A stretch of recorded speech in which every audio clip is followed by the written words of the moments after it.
Welcome back to the Holocron Chronicles on the Secret Friends Unite podcasting network. This is episode 121. I am Charlie Carden, a guy who likes Star Wars, joined by two other guys who tend to enjoy Star Wars, though after watching what we discussed today, nowhere to go but up. But anyway, I'm joined, of course, as always, by my co-pilot, Mr. Peter Stein. Peter, good afternoon. Good afternoon. And returning superstar, one of the stars in our Secret Friends Unite galaxy, LaRon Dawkins. LaRon, how are you today, friend? Hey, I'm doing all right. Good deal. Okay. Well, we may have bitten off more than we can chew with this TV movie that we're going to talk about today, but it's not the last scary TV movie that we're going to talk about in the weeks and months to come. There's two more. We've got two more, but the good news is after we do this episode, we have some new content that we're going to jump into. In our next episode, we will have Star Wars Visions Season 3. We're going to talk about the first chunk of that, so looking forward to it. So LaRon, since we've last seen you, has anything Star Wars-y happened in your life? It's okay to say no. I officially finished all of Andor. Okay, gotcha. Because I was lagging behind. I was on those last two episodes, and I'm kind of glad I watched those last two episodes back to back. Yeah, because they were dropping them 3 episodes at a time. So correct. I was just the episode that preceded the penultimate and the finale was kind of, I don't know, like it had a different pace that I wasn't ready for, and I was like, okay, yeah. Yeah, I'm trying to remember. Yeah, now. but I'm glad I watched it, and it actually got me amped because I knew I was going to watch Rogue One anyway after I finished Andor. But it actually got me amped to want to watch Rogue One. So it did its job. The finale did its job.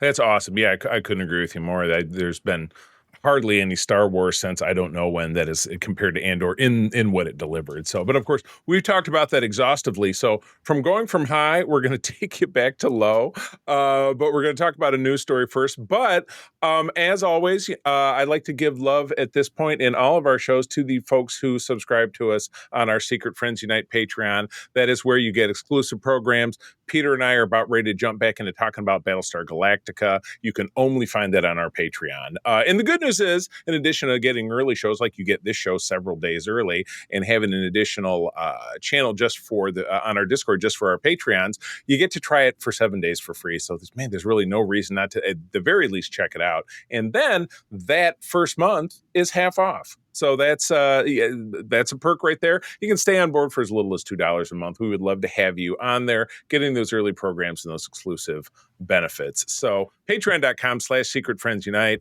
Check us out, try us out, and then stick around. I think you'll be glad that you did. All right. First and foremost, we do have some sad news, really not only in the Star Wars world, but really in the world of really kind of pop culture iconography. Drew Struzan, if I said that name correctly, is an iconic poster artist. Now, he is a guy, he died at age 78. He had been retired for nearly 20 years from doing posters, but prior to that, gave us the posters for, I believe, was it all 9 of the big theatrical releases of the Star Wars? It was the special editions and the prequels, for sure. Okay, gotcha. And I think also most of the Indiana Jones films. Yep, yeah. Back to the Future, which to me, back to that image of Michael J. Fox, one leg in to the DeLorean with the flame shooting underneath. I mean, I was 9 years old when that movie came out. Yeah, looking at the watch. To me, I mean, LaRon, you and I are about the same age. You probably saw the movie right around the same time. You were 9, 10, maybe 11 years old. That image kind of blew my mind, but I never really connected all of the dots of like, well, this is one guy that's his job. Like I just, as a 9-year-old, didn't think about that kind of thing. So, pretty wild. Also, Blade Runner. I was never much of a Blade Runner guy, but I know that it has its own huge fan base. E.T., a movie that touched every kid everywhere since 1982. Yeah, and just truly incredible. So looking at his body of work, LaRon, do you have a favorite? Do you have one that just really snags you and you're like, oh, that's the one? I mean, definitely the Back to the Future one for sure. Yeah, like I said, that's just iconic in my opinion. His art style was just amazing. Like, I mean, it looked like something that like could actually be like in an art museum or something like that. Just the way Right. he like just all the renditions and all that stuff. But definitely the Back to the Future one, because like I think of the Back to the Future, and I like how as the sequels came out, like there was more and more stuff going on to it, but it was still the same. It was still the same, like like portrait. Just Right. added on more stuff added on to it. Like in the second movie, like for the second movie, you still had Marty. But I think Doc Brown was standing Yeah, it was behind him in a second. Marty and Doc, and then it was Marty and Doc and Mary Steenburgen's character for the third one. Yes, yeah, As I recall. yeah, Yeah. and it's just classic, And Yeah. and of course, Marty's always checking the time. Yeah. He's got to be back in time, or he's out of time, or it's both. Yeah, So back in time, out of time. Yep. yeah, exactly. Peter, how about you? Any because you're probably thumbing through and looking. I was Anything looking through some jump of out at them. you that's kind of unusual? Like you'd be like, oh man, but this one really, it's not one people talk about much. Well, one that I forgot that he did was Hook, and that's one of Oh, my favorite yeah. films growing up. And Yeah. that's just a pretty great poster with like one of the things that he really captures very well is like the emotion of the characters, Right. and making them like, usually it's kind of the, hey, you want to come see this sort of thing, but there's a really good job with like that mischievous twinkle and like Right. Robin Williams' eye, and then like that look with Dustin Hoffman as Hook going like, I'm gonna get you. So there's just there's some really good stuff going with that one. That was one of the ones I was like, oh wait, he did that one. Well, I mean, of course, but that one kind of stuck out to me as like outside of like the Star Wars ones, which I enjoy anyway. On my media server, those are the ones that I use for the films. Like I know everyone updates their pictures all the time.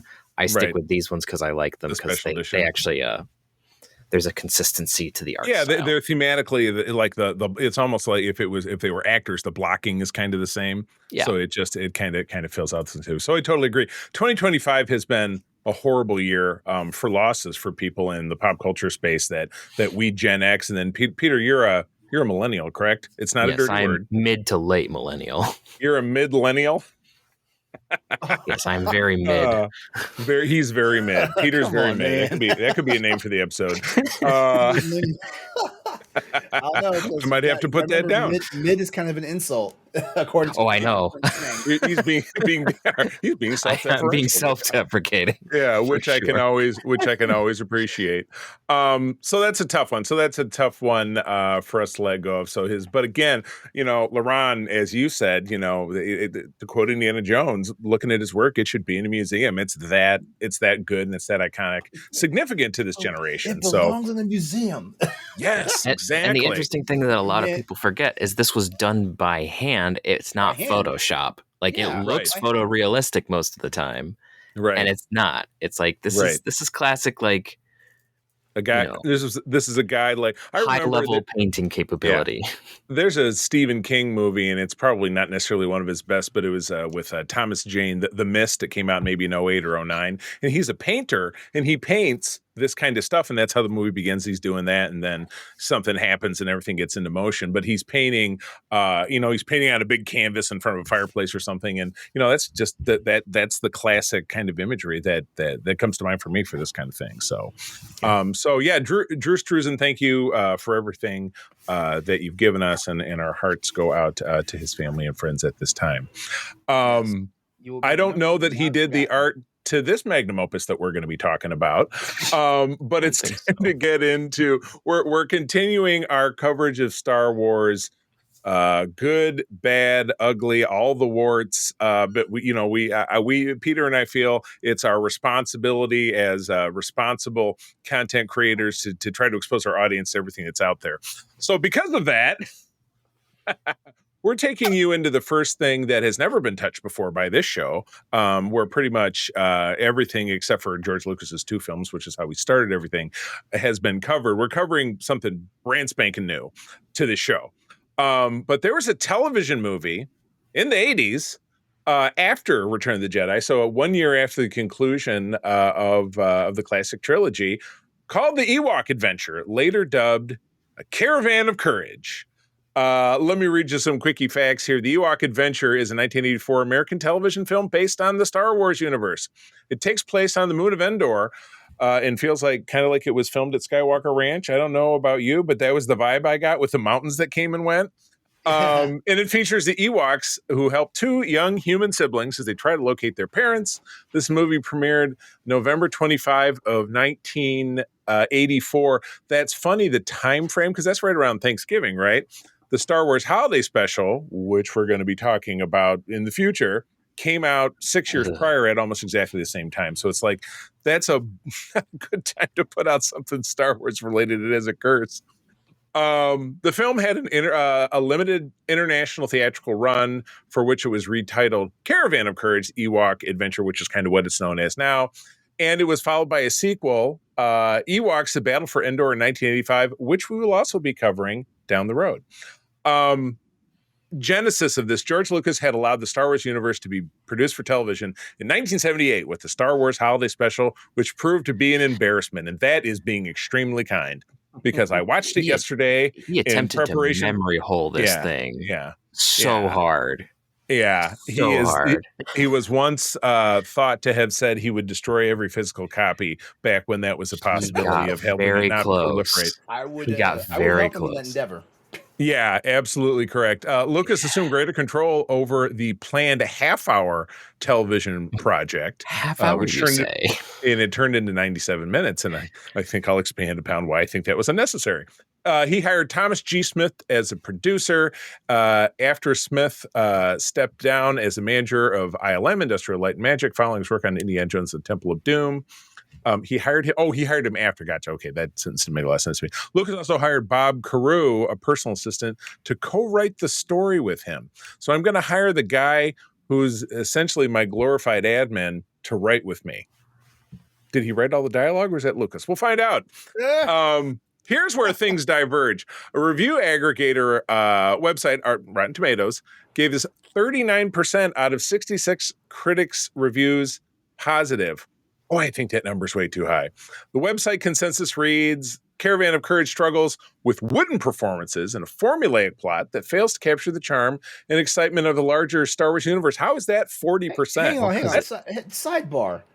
Please. They give this movie a 39%, but Event Horizon sat in their freaking hell of 21% for years before people went back and rewatched it.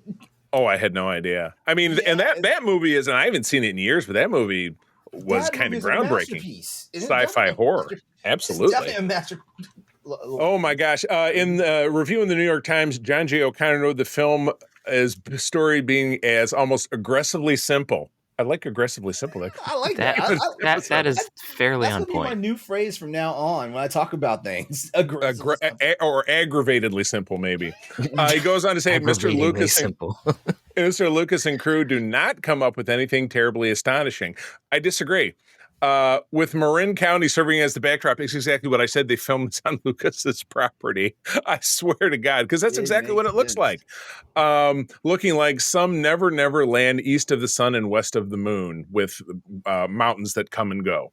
O'Connor recognized most of the interactions as following well-established cinematic tropes, the noble ones being between Sindel, who was the young girl, looking like one of those little blonde angels used on the top of a Christmas tree.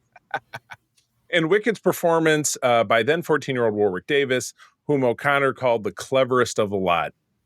Can't argue. If there are great performances, his would probably be the one. All right. So that is the long and short of it.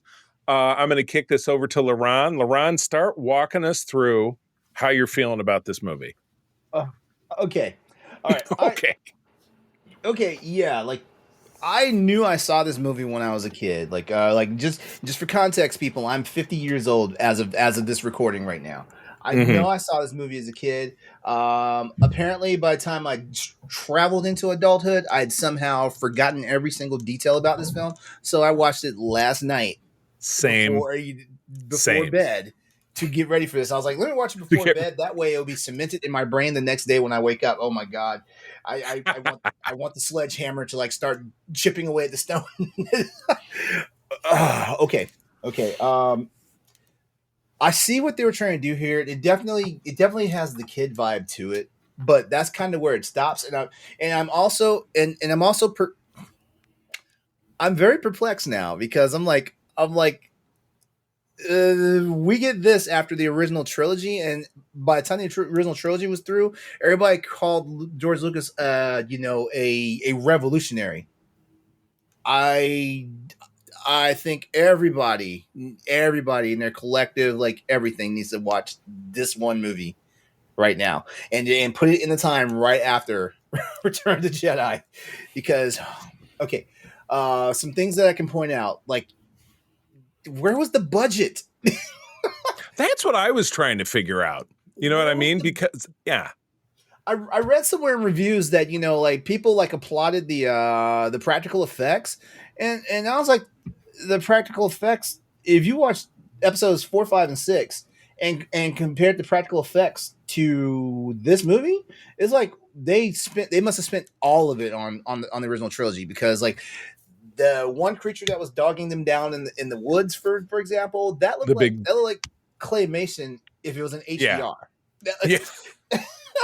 Hey, look, I think that and I put in my notes, they lifted it right out of Star Trek. That looked like a Klingon Targ, don't you think? Maybe not quite as gnarly, but it yeah, wasn't slimy enough. That's all. yeah, Yeah, yeah. But I mean, there was also another incident where the brother gets his arm grabbed by something in a tree. Yes, And when it didn't have a mark on him. Yeah, when they pulled that thing out, I was like, well, first of all, I'm like, he should have automatically lost the arm, but I understand it's for kids and stuff like that. So it's just talking about the dangers of what you do when you stick your hand in a random hole, Yeah, tree monsters of unusual size. Yeah. Sticking your hand in a random hole is now the name of the episode. But yeah, okay, so I'm not going to go on too much about the practical effects. There were none, in my opinion. But also, like we came off the backs of watching the original trilogy, and we all know how creative they were with flora and fauna. So why am I seeing ferrets, goats, llamas? that was my biggest problem, is that they went to every local chicken coop. You got a chicken that you put, like, it was almost like old Star Trek, where it'd be like, okay, it's an alien race, that's but a real kind of chicken though, with the big floof on the head. That's a real chicken. I forget what species it is, but that's a real chicken. Must be a northern Marin County chicken. Yeah, there was nothing alien about any of those animals. Yeah, there was a goat. There are a couple of horses. And I was April and I watched this morning. But that was about it.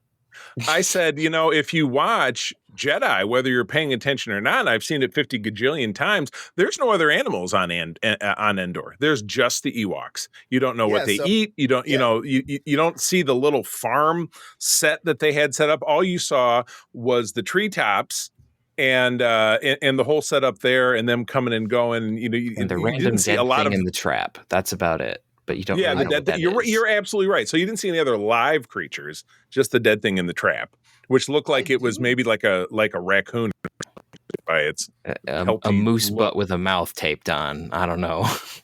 I do agree with the person that gave the review, talking about how the dialogue was wooden.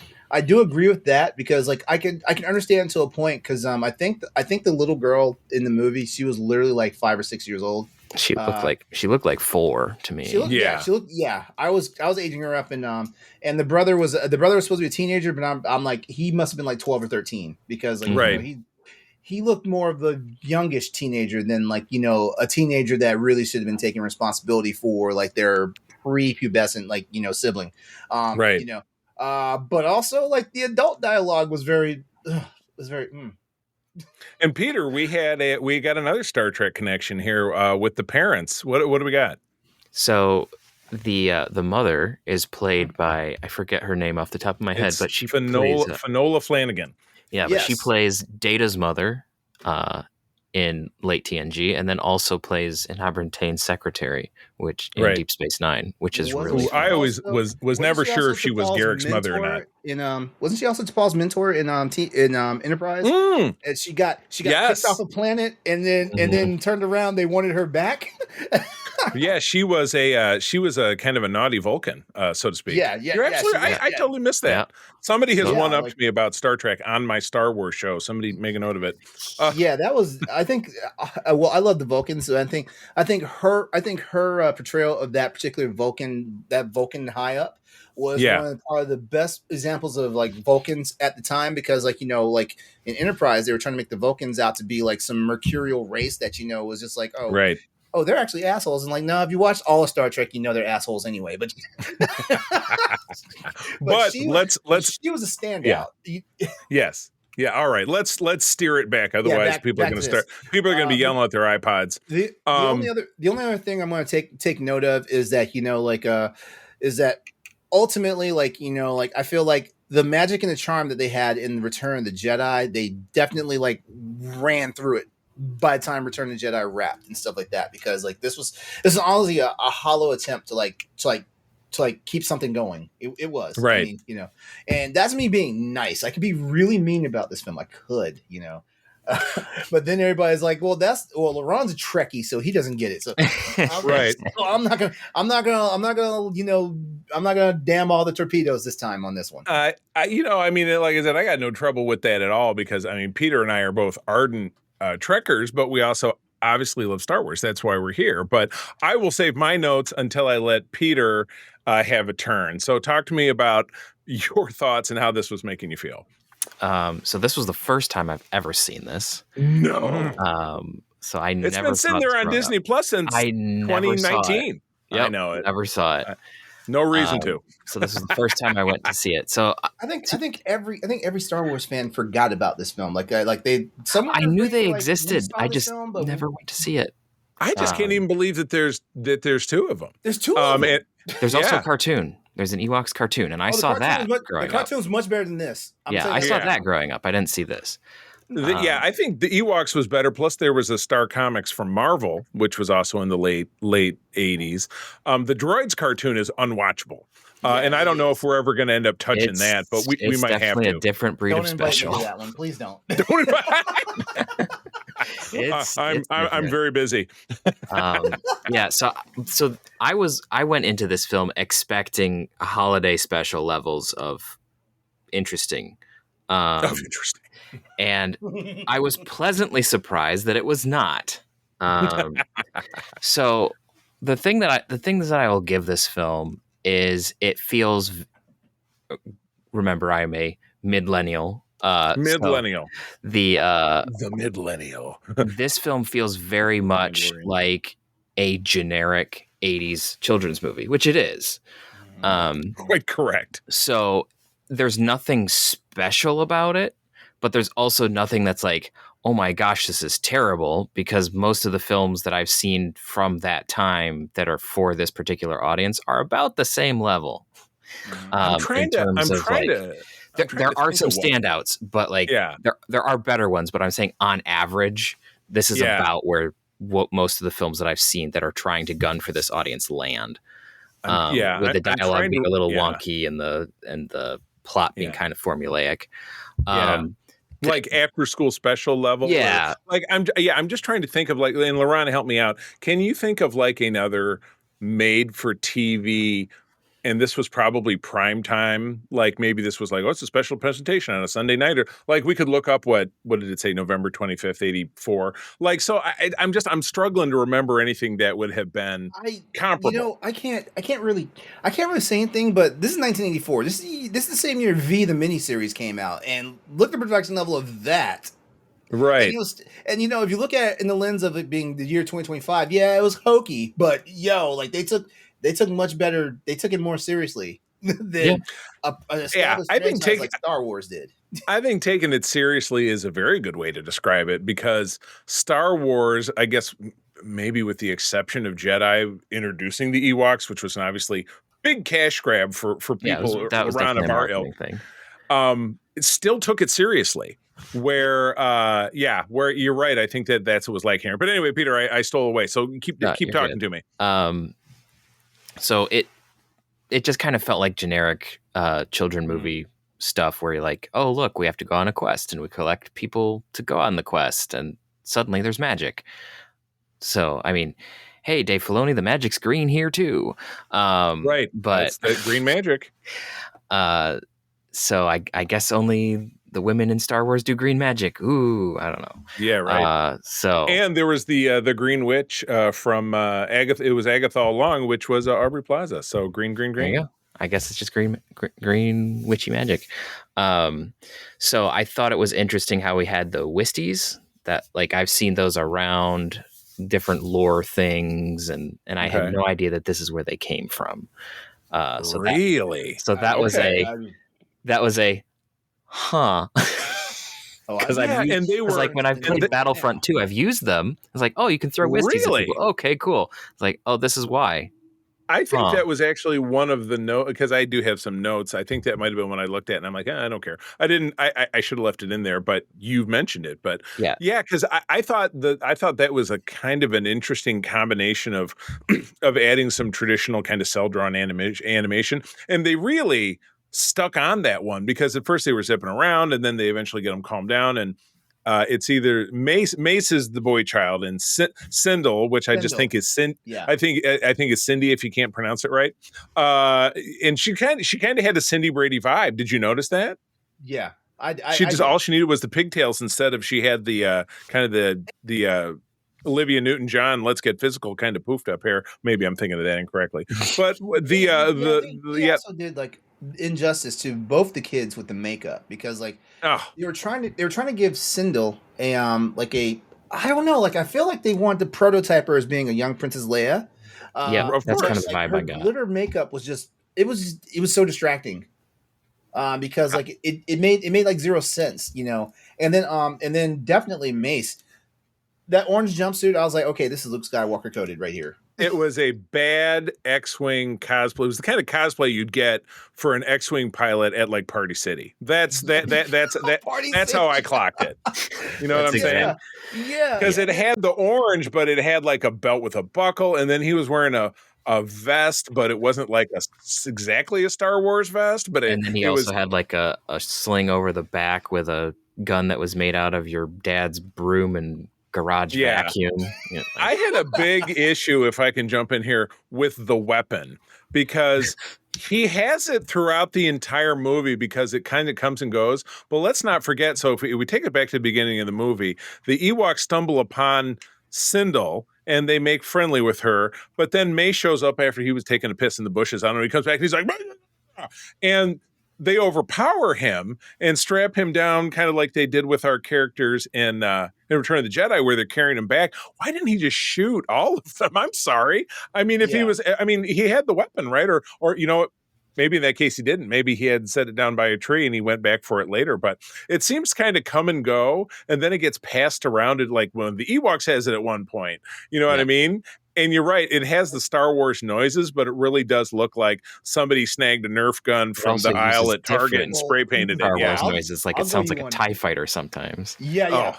I'll go you one even better though, because and I was not looking for this, but I'm one of those weirdos I always look for gaffes. Well, not that I look for them. I always spot gaffes. Like, you know, like for example, like the infamous like Starbucks cup in like the Game of Thrones episode. Oh, right. Okay. I immediately went to Gene's guy, but that's too. Yeah. I'm never actively looking for it, but I always spot them, and you know, like it breaks the fourth wall. It makes me laugh, and you know, and it actually makes me appreciate the humanity behind the production value.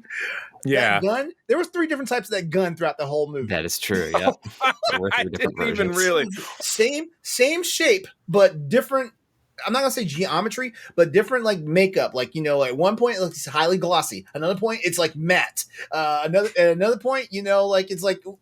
I'm like, is this the same gun? Like, what and also a different point, like the barrel's thicker in the middle, and then it's not. Yeah. So it was stuff like that. Fun. Yeah. So, and it's a weird. I think it's my attention deficit disorder. Like I always zero in on one of these things is not like the other, basically. Yeah, which just goes right back to the kind of the in wrapping my final notes about it. I said there's no discipline involved in any aspect of this production. And continuity it's a huge discipline because you've got to have from one day to the next. Okay, well, it's like Sindel's outfit is covered in schmutz, at the beginning because they've been rummaging around looking for their parents. But then later on, her outfit is clean. So I'm like, do Absolutely the clean. Ewoks do they have a fluff and fold laundry service? Do they have them? They have the rock, are they cleaning them against the rocks and hang them out to dry? So it comes and goes. And yeah, like her skin's all dirty, but then she's clean. So I'm like, do they also have a shower? She took a bath in a stream. Like, the there's just magic no medicine cleaned her body and soul and clothing. Yeah. The magic medicine that comes in a little rolled up leaf that, may be easier if you smoked it was the feeling I got looking at that. It's not good for a kid's film. And the consistency in the Ewoks themselves is horrible because I feel like they had Wicket's outfit from Return of the Jedi. They made the same mistake with him that they do with the other one when it came to the eyes, because they gave all the eyes pupils and they just look like murder eyes. Don't you think that they all pretty much look like Ted Bundy the Ewok? I mean, I just getting a bad vibe. But it's emphasized even worse though because of the teeth, which the teeth honestly exactly. The teeth honestly, in my opinion, did not look that different from the teeth of the Ewoks in episode 6. Episode 6. But what's called Return of the Jedi. Yeah. Don't hurt yourself. But at the same time, I was like, man, like this looks like nightmare fuel. Big time. So I thought the other Ewok costumes, like Wicket, maybe, his outfit was obviously ported over from the production. They flew it back from England. The other ones were too. I recognized a lot of the different costume parts. But I felt like they really changed. Was it who was the other one? Logray that they brought, the medicine chief. His look was different. A completely different face. Yeah. That was a completely but I felt like the other ones just kind of like they were made out of carpet remnants. They were really kind of crappy. And I didn't like the eyes, and I didn't like the background Ewoks that survived the fires when they were working on Jedi. Background Ewoks. But I just, I mean, is that and we talked about that urban legend? I just made that up. I have no idea. Why not? Could be. No, I heard there was some BS going on behind the scenes. I would not be surprised. Isn't there always? Oh my God. Let me see here. Oh, so yeah, we talked about the child actors.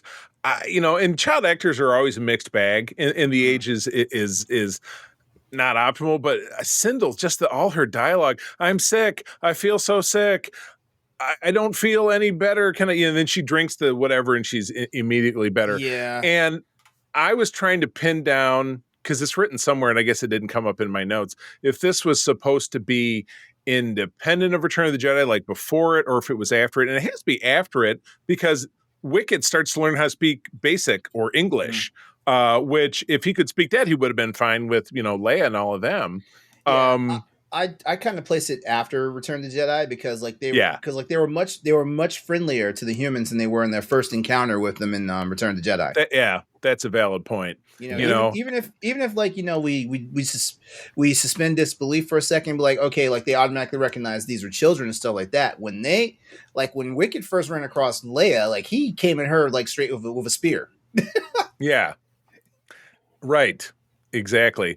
So I don't want my mommy and daddy to die. I want my mommy and daddy. I'm like, I said the dialogue coach or whoever was really trying to coach his kid was either fired or maybe the Ewoks killed her, because none of that was taken. What was kind of came into effect.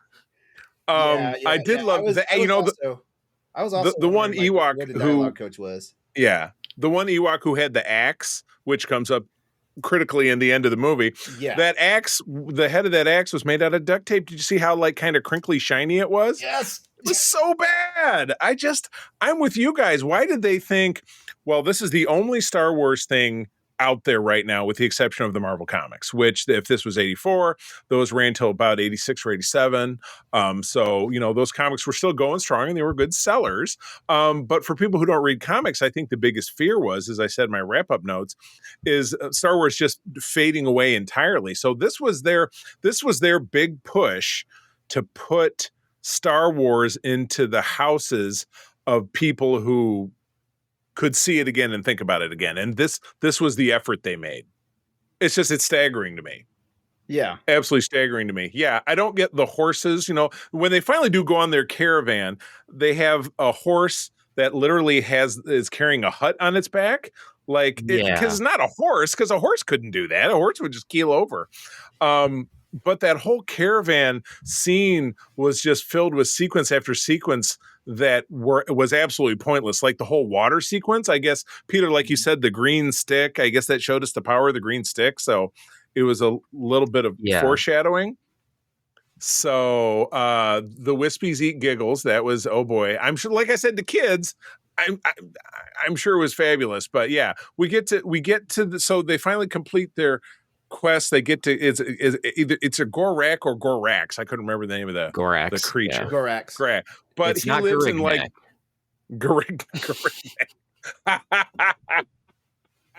they get to his place, and it's like the Temple of the Holy Grail because they have to get all the cobwebs and they got to get across. And then I love those. I was trying to figure this was where I could see the Temple of Doom connection, though, because those spiders, man. Oh, God. They can't do insects well. You know, if they panned the camera a little bit up, you would have seen the guy above with the marionettes. Bad. I wrote that spider as top shelf, but those stairs, I was like, why are the stairs so big? I mean, you figure it out later because Garignac is like 30 feet tall. Gorax, yeah. And he was really sweaty too. Did you notice? Like his body seemed dry, but his head was like drenched. I don't know. So a lot of stuff from the 80s. Yeah. They do a trip line with the rope, which I don't really feel like how a rope would trip a 30 foot tall creature. Well, rope shouldn't trip an ATST either. But yeah, that's a very good point. It's been made.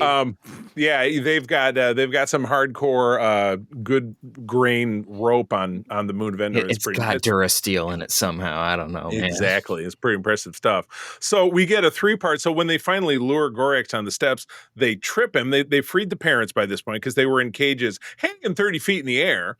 Yeah, very Jack and the Beanstalk style. Yeah. Right. So he trips and falls down, but not over the cliff. And then the green magic stick comes up and it knocks down a stalactite. I get it wrong. Is stalactites the one that point down and the stalagmites? Yeah, there we go. Okay. Hang tight to the ceiling. Yeah. And hang tight to the ceiling. Reach the ceiling. Yeah. So it fell down and hit him. But that wasn't enough. And then Mom shoots him because now she's got the gun, which this little tiny gun can shoot a 30-foot tall creature. And he's like, but so now we're into 3 things, and now we're to the what finally is the thing that causes him to fall over the side? The duct tape axe. The duct tape axe, my favorite weapon of all time. Oh my God. They finally end up back at the Ewok village, and they're having a party, but it kind of looks like a tea party compared to like Return of the Jedi, where they had some pretty nice gatherings. They had the big one the night before they go to the shield generator, and then they have the huge one at the end. This one really sucks. This was like, oh, well, we didn't have the budget. The caterer was out of town, or the caterer died. The Empire killed him. I don't know. We didn't have at the end to eat. We couldn't feed that many people. I got you. They were not going to feed them. This is Stormtrooper stuff. We kept it in the meat freezer out back. At the end of it, I love this. Sindel gets from it's Logray, what's basically like a visor, basically the brim, or basically the ring of a hat with Thor's little wings out, looking like comic book Thor. And it was like, first of all, what the fuck is that? Yeah. And then they do a freeze frame at the end, like every 80s sitcom, where she's like, yeah. Those and that's things, the end of the movie. Logray did wear those earlier in the movie because it was one of the totems that was handed out before they went on their mission. I wasn't paying attention to that because I was also like, where'd that come from? Yep, he had that earlier in the film, and he was wearing it during the final battle with Gorax. Oh my God. Well, shame on me for missing on that. All right, so let's do this. Let's go around the horn. Like we do with all things, we kind of rate it out of 10. What'd it say again? We'll give it a rating out of 10. You know what? And LaRon, this is the time for you to get out the fire hose and just yank that handle back. Let it go. So we're gonna go LaRon, Peter, and then myself, and then I'll bring us back with some fun facts. Okay. I'm about to lie by saying I did not want to be this guy because I am lying right now. Okay. This is. I acknowledge your lie. This is going to be a 2 out of 10 for me. I have seen much worse, but not much worse. Like I said, I get it, and maybe this is where I'm just too much of a softie to like give it a 0 or 1 out of 10. But I get what they were trying to do with it, and I understand and stuff like that. But also, like, this has the Lucas film pedigree on it. Right. And I am like, holy, what the fuck, Batman! I really am. We can't call the episode that. Oh my gosh! Yeah, I mean, like in a different place in time, I don't know. Maybe if they remake this movie, like it will get the all the credit it deserves, But for what it is, like like it's show it to your young children after they've seen like Return of the Jedi. Show it to your young children. Don't show it to any kids that are going to go back to school and brag that they saw this movie, because they're going to get beat up. Yeah, exactly. If the kids even know what it is. Right. And also, out of all the stuff that Disney Plus has decided not to put on their network, why these movies did they decide to put these on? And it's under a subheader of that's just called Vintage Star Wars, and they have the Ewoks and they have the droids, and they have, and I'll talk about this when we get to the holiday special in our next episode. They plucked the animated segment with Boba Fett out of that, and that is on Disney Plus. You can watch that there. You can't see any of the rest of it, and thank God. But we'll get into that in our next episode. So I mean, honestly, like is production. The one thing I'll give this movie credit for, the music was spot on. The music was spot on, but like production value was very low energy. Lighting and sound effects definitely could have been better, because like a lot of traditional Star Wars sound effects sounded really grainy. Costuming, the Ewoks costumes are great. The humans costumes are like, huh? Yeah, right. And they magically clean themselves. If you drank from the rolled up leaf, it's like drinking. It's like drinking Clorox bleach, but it's not the bleach part. So I don't know. Maybe that's and really here's the other thing too. Like if you're gonna play around in a movie that has a language barrier, there needs to be a real language barrier, not something that not something like where people can muddle through in like 5 to 10 minutes and everybody's on the same page. Like in Star Trek, language barrier. Yeah. Right. Yeah. Right. So, in Star Wars Holiday Special. But again, I'm teasing the hell out of that episode. Oh, all right, Peter. 2 out of 10. 2 out of 10. I'll probably give it a 3.5, maybe a 4, just because it feels to me just very classic, run-of-the-mill 80s television kids movie of its age. Yeah, it doesn't feel anything special, but it also doesn't feel like it's anything like horrific. I was not sitting cringing into the couch like I would when I was watching the holiday special. So I will give them that. There are plenty of problems with this in terms of it's kind of lame, and it's not and it doesn't really capitalize on the fact that it is in Star Wars. You don't see a whole lot of anything that's recognizable. And I do think that, like your point about the language barrier, that was one of the things that drove me up a freaking wall in the holiday special. And so when they started with that in this one, I was like, oh no, don't do that. The simplest of lessons. They did thankfully have a narrator, kind of, Rudolph the Red-Nosed Reindeer sort of deal. Yes, it was Burl Ives. I picked up on that on sentence 1, and I thought that was absolutely fantastic. It was neat, and having. And thank God he didn't have to lower himself to actually being in this. Yeah, but the narrator did help with context of what the Ewoks were doing and why, and so they at least had that, whereas the other thing didn't. So maybe I'm just rating it higher because I'm just this other thing is so bad. But it soars by comparison. But this one is it's inoffensive, harmless, and it just exists. So there's nothing terrible about it, but it's not great. Fair. I'm with Ron on this one. This was a 2 out of 10 for me. It seemed a desperate attempt to keep Star Wars in the zeitgeist for people who didn't read the comics, because there weren't any books out there either. There was the occasional audio recording or whatever, but it was 1984. Jedi was fading into the mist. Other thing, we had G.I. Joe was so strong, Transformers was so strong, and their action figure line was dying out. By 1985, the Kenner action figure line was gone. It was discontinued.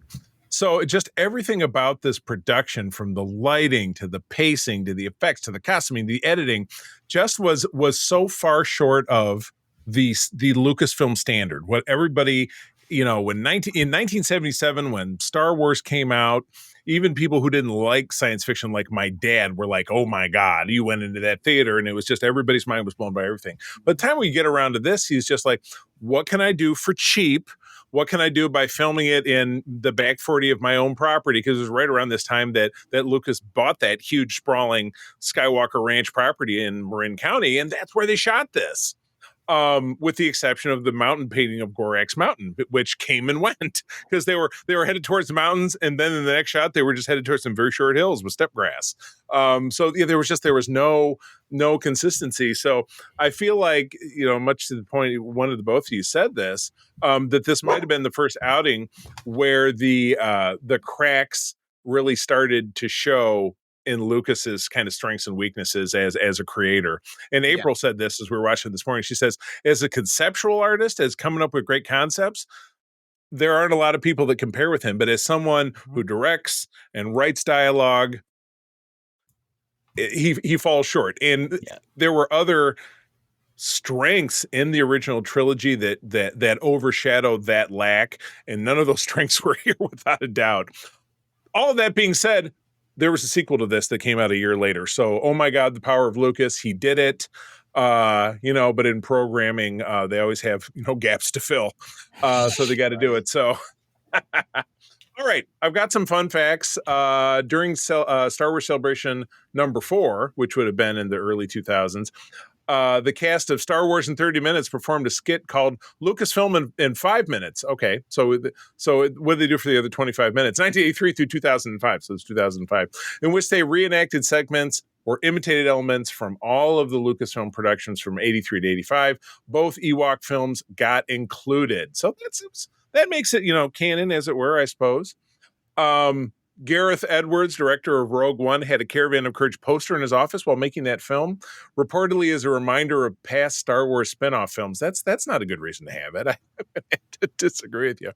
This next one, I personally recognize. An animated rendition of the promotional still from the film appears in Lego Star Wars: The Skywalker Saga. Those are the only video games I play. I love Star Wars games, I love Lego games, and Star Wars makes the best of them, though the Batman ones are pretty damn good. This was one of 4 films jury awarded Emmys for outstanding special visual effects. That's insane. That's insane. At the 37th Primetime Emmy Awards. You know what? We were on like 240p CRT televisions back in the day. So guess what? It probably looked amazing on those televisions. Yeah. Right. To be fair, the Disney Plus version of this has been cleaned up. It's not grainy, right? Which is wild. Yeah, you know what? Yeah. But it's cleaned up. You probably really see what they did, as opposed to when Laurent and I were watching this at ages, 9 and 10 back in 1980 or 8 and 9 back in 1984. We were like, then. Oh my God. Yeah. I don't remember if my mind was blown when I was a kid watching it. I feel like I was decently entertained, Right. Absolutely. The film was additionally nominated for the Outstanding Children's program, but lost in the category to an episode of American Playhouse. I don't know what that is, but obviously it was better than this. So applause for American Playhouse. All right. Oh, we do have one note from the socials. This came from Rachel Ostrowski from our Secret Friends Unite Facebook page. The one I saw, and Rachel's about our age. I know her because she lives here in Grand Rapids. The one that I saw, if I remember correctly, had bad acting. I still liked it because it tied to Star Wars. Let's face it. A pretty accurate description. Yeah, that's kind of where we were all at. Nobody's going to be faulted for that opinion. Nobody is. Yeah, no doubt about it. All right. Any final thoughts before we slam the last nail in the coffin of this production? Yes. All right. So for all you people out there on whoever's internet that wants to claim it as their internet right now, before you turn around and say any more crap about the current Star Wars projects, if you haven't watched this with a clear head, then you do not know what bad Star Wars is. You do not know. You do not know what bad writing is. You do not know what bad production values is. You do not know what bad choreography is. You do not know what bad acting is. If you have not watched this one film, and I will just give you this one film, like if you're brave enough to watch The Battle for Endor, the sequel, have at it. But if we will. you have not watched this, you cannot say nothing about the Acolyte, Ahsoka, Book of Boba Fett. Boba Fett. Yeah. You can't say nothing about any of it because guess what? You guys do not have a good definition of what bad anything is until you've seen this. Right. And more to the point, and right along with that point, Todd used to say this all the time and stuff that we record. Back in the day, we didn't have much at all. So we would really cling to whatever came along, and kind of like those comics, you really wrap your arms around those comics if it was something licensed, if it was Star Wars or Indiana Jones or Star Trek before Star Trek came back to TV with TNG in 1987. You were really just glomming, or books, because like with Star Trek, they were paperback books from Pocket Books forever, and so you were just really glomming onto whatever you could find. But in the age that we live in now, the entertainment is everywhere all the time. There's all these streamers, there's the books, the comics, YouTube, animated. My generation grew up with VHS and DVD, so we could watch it whenever we wanted. So. Right. Yeah. I mean, we didn't even get our first VCR in my family until probably late 1984. And we had like dubbed, I'll never forget. I had a dubbed copy of The Empire Strikes Back that the first probably 15 minutes were scrambled and then it came in. And that was my copy of The Empire Strikes Back. Did we have that same copy? We did. We didn't even live near each other. How do we get the same copy? Because I remember there was something not right about our version of Empire Strikes Back at my house, and then like lightning strikes again because I saw Empire before I saw A New Hope, and there was something wrong about the beginning of A New Hope. It was all grainy and weird until Vader says, "That's it. That's the system," and then it's normal. Yeah. But the whole, so I missed the whole thing with the Wampa, all of that. You don't even know what the hell he's doing there. So it was, oh my god, Peter. Our families must have rented the same copy from Blockbuster. Must have. We dubbed. All right, Peter. Any final thoughts or ruminations? Not a whole lot. I mean, this is your classic attempt at. This is kind of like fan film level Star Wars. Okay. So the harshest remark of the episode is that one right there. I'm just saying, Final Frontier and Star Trek is the same level. It's just it's an attempt, and for whatever reason, it didn't. There are official reasons as to why these things didn't happen well, and you can analyze them till the cows come home, but. Yeah, that's where they sit. The best line in Star Trek ever out of Star Trek V, though. What does God need of a starship? We got. I love that line. Hilariously, when I was, I don't think there's going to be a line in any more of the canon that's ever going to top that one. Yeah, there's some great lines in there. Like when I was known for being a Star Trek guy in school. Final Frontier was the only movie I quoted an official thing that I did. Right. So it's just because it's fan film and like production quality doesn't mean there aren't good things in it. Right.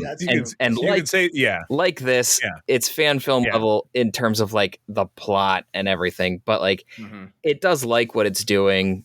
It just doesn't do it amazingly. And the one thing that I will give it credit for is it doesn't hate its source material, and that is refreshing, even though it's like strange and bizarre. Oh my god.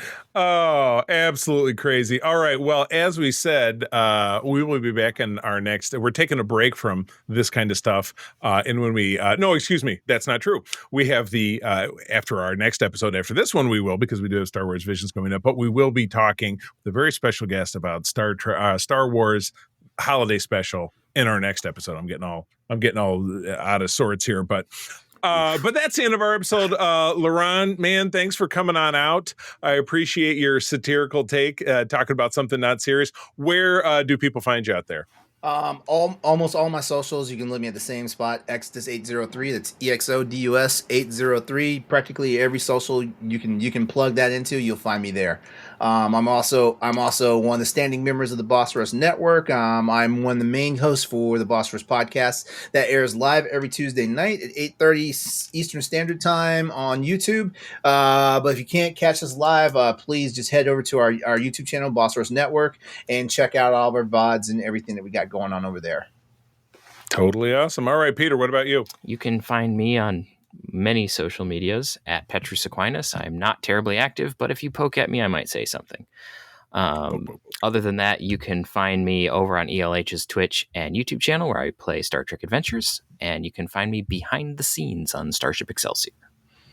I love it. And you can find me on all the big socials as the C3, TheCeeThree. I also head up our Secret Friends Unite social medias. You can find it on basically all the socials as Secret Friends Unite. Just type it in.